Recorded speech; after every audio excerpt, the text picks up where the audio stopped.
অভিযান চালাচ্ছে।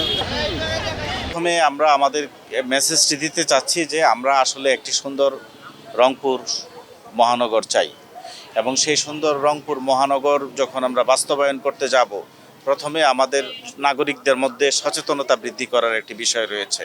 প্রাথমিক পর্যায়ে আমরা নিজেরা এগুলো রিমুভ করছি এবং তাদেরকে আমরা কিন্তু আমাদের মেসেজটি পৌঁছে দিচ্ছি।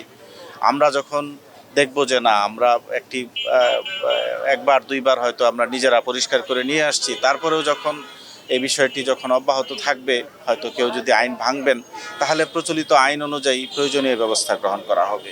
এ বিষয়ে প্রশাসন কখনোই পিছপা হবে না। যা যা করণীয় সকল ব্যবস্থা গ্রহণ করা হবে।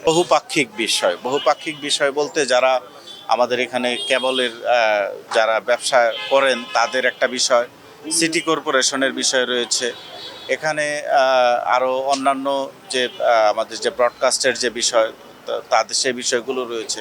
সব কিছু মিলিয়ে আসলে আমাদেরকে সমন্বিতভাবে আমাদের সিদ্ধান্তটি গ্রহণ করতে হবে। তাৎক্ষণিকভাবে যদি আমরা এখন এই বিষয়টিকে রিমুভ করে ফেলতে চাই, তাহলে হয়তো একটা অচলাবস্থা তৈরি হতে পারে।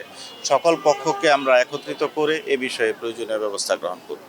ত্রাণ বিষয়ক মন্ত্রী মহোদয় আমাদের এখানে এসেছিলেন এবং আমাদের সাথে আমাদেরকে নির্দেশনা দিয়েছেন। আমরা সেই নির্দেশনা অনুযায়ী কিন্তু আমরা আমাদের যে প্রয়োজনীয় কার্যক্রম আজকেই আমরা কিন্তু জোরদারভাবে শুরু করেছি।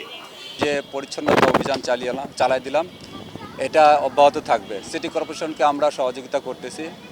সিটি কর্পোরেশন হলো একটি মহানগরের, একটি মেট্রোপলিটন সিটির দর্পণের মতো।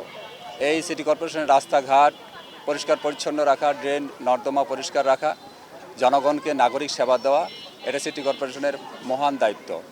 এই দায়িত্ব সিটি কর্পোরেশন পালন করলে সিটি কর্পোরেশনে বসবাসরত মানুষ যেমন সুখে শান্তিতে বসবাস করতে পারবে, তেমনিভাবে এই সিটি কর্পোরেশনের তথা মহানগরের সৌন্দর্য বৃদ্ধি পাবে। গতকালকে আমাদের একটি মিটিং ছিল।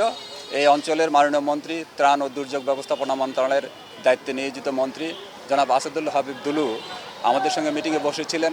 নির্বাচন পরবর্তী বিভিন্ন জায়গায় রাস্তাঘাটে নির্বাচন রিলেটেড যে ব্যানার রয়েছে এগুলি আমাদের দৃষ্টিগোচর হয়েছে। এছাড়াও কোচিং সেন্টারগুলোর আশেপাশে অবৈধভাবে কিছু ব্যানার ফেস্টুন করা হয়েছে।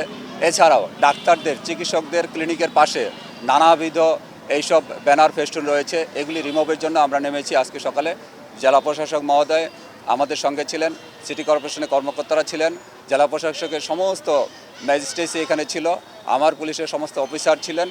আমরা সকলেই এই আপনাদের সহযোগিতা নিয়ে আমরা অভিযান এতক্ষণ পরিচালনা করলাম। সকলেই এটাকে বাহবা দিয়েছে এবং এটাকে অব্যাহত রাখার জন্য অনুরোধ করেছে।